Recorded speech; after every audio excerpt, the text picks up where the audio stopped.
بسم الله الرحمن الرحیم. د شریعت تلاری او د جنت تلاری درنو معززو دوستانو، ډیرو ورونو داسې پیغامونه راستولی دي چې موږ ته داسې یو ذکر او وظیفه راوښیه چې الله جل جلاله مو د دنیا او د آخرت د مشکلاتو څخه خلاص کړي.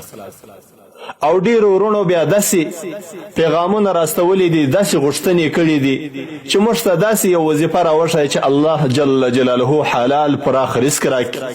ډیرو ورونو بیا د حفاظت شان غواړي.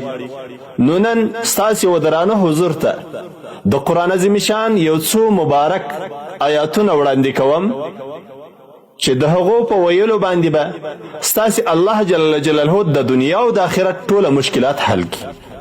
درنو معززو دوستانو، معارف القرآن د قرآن عظیم شان مشهوره تفسیر دی د شیخ القرآن والحدیث حضرت مولانا مفتی اعظم محمد شفیع رحمت الله تعالی علیه تفسیر دی. په دغه تفسیر اول جلد صفحه 111 کې د سورة آل عمران شپږویشتم او ویشتم نمبر آیاتو په تفسیر کې په اخیر کې دی لیکي یو حادث را نقل کوي چې امام بغوی رحمت الله تعالی علیه په خپل سند سره را نقل کړی دی. و د الله رسول صلی الله علیه وسلم فرمایلی دی چې د الله جل جلاله فرمان دی چې کم سړی در هر لمانځه وروسته، هر انسان چې در هر لمانځه وروسته یو وارې سورة فاتحه یعنی الحمدلله ووایي، در هغه وروسته بیا یو وارې آیت کرسی شریفه ووایي، در هغه وروسته بیا د سورة آل عمران 3 آیاته دي.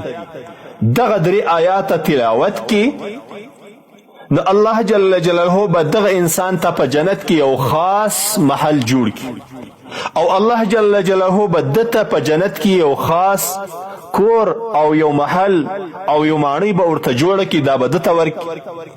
او هره ورځ به و دغه انسان ته الله جل جلاله او بیا وارې په نظر د رحمت باندې ګوري، او الله جل جلاله به د دغه انسان او بیا حاجتونه پوره کړي، او الله جل جلاله به دغه انسان د حسدینو د حسد څخه به وساتي، او الله جل جلاله به دغه انسان ته د خپلو دشمنانو د شر څخه پناه ورکړي، او پر دشمنانو باندې به الله جل جلاله غالبه کړي.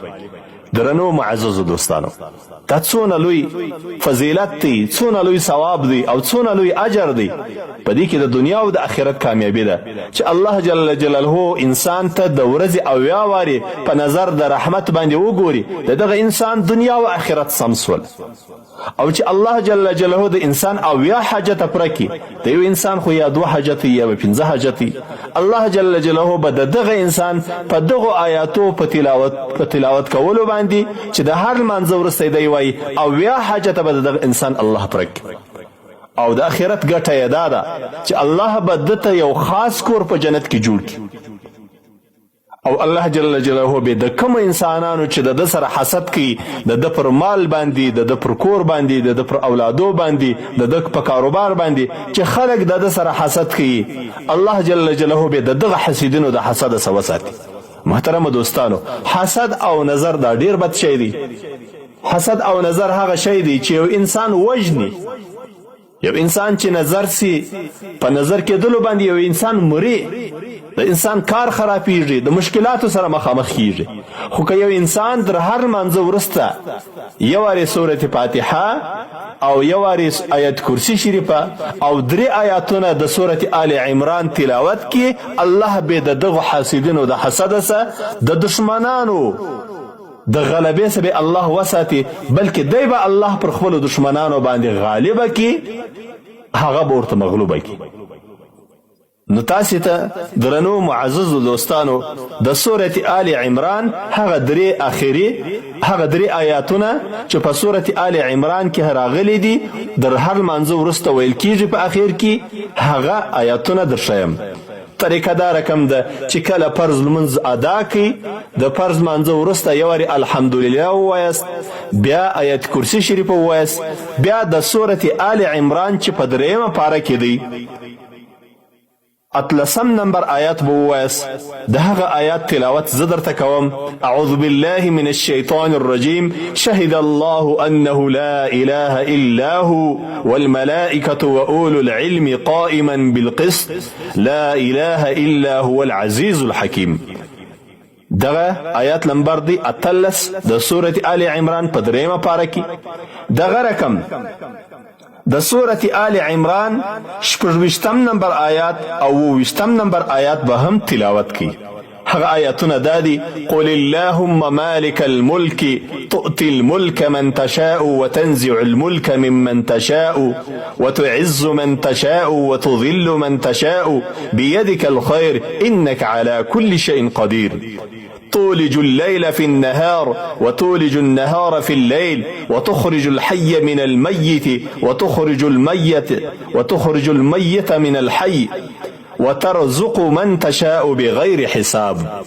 درنو معزز دوستانو، طریقه یې یورې لا بیا بیانوم چې کله تاسې فرض لمونځ وکئ، که نر وي که ښځه، چې فرض لمونځ خلاص کړي، تر هغه وروسته دې یوارې الحمدلله ووایي، د سورة فاتحې تلاوت وکړي، بیا دې آیت کرسي شریفه ووایي، بیا دې د سورة آل عمران 18 نمبر آیات تلاوت کړي، او دغه رقم در هغه وروسته دی بیا د سورة آل عمران 26 او 20 نمبر آیاتونه تلاوت کی. بس دغه طریقه ده. الله جل جلاله د دغه انسان سره چې د هر مانځه وروسته دغه تلاوت کوي، د الله حکم د دغه انسانانو په باره کې څه دی؟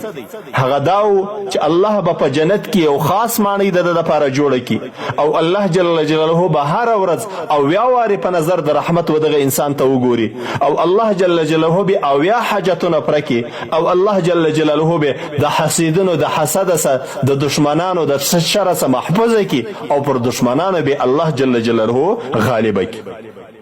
دغه حدیث او دغه بیان معارف القرآن د قرآن عظیم شان مشهوره تفسیر اول جلد صفحه 111 کې چې تبع د مکتبه رشیدیه دغه بیان راخسته دي. والسلام علیکم ورحمة الله وبرکاته.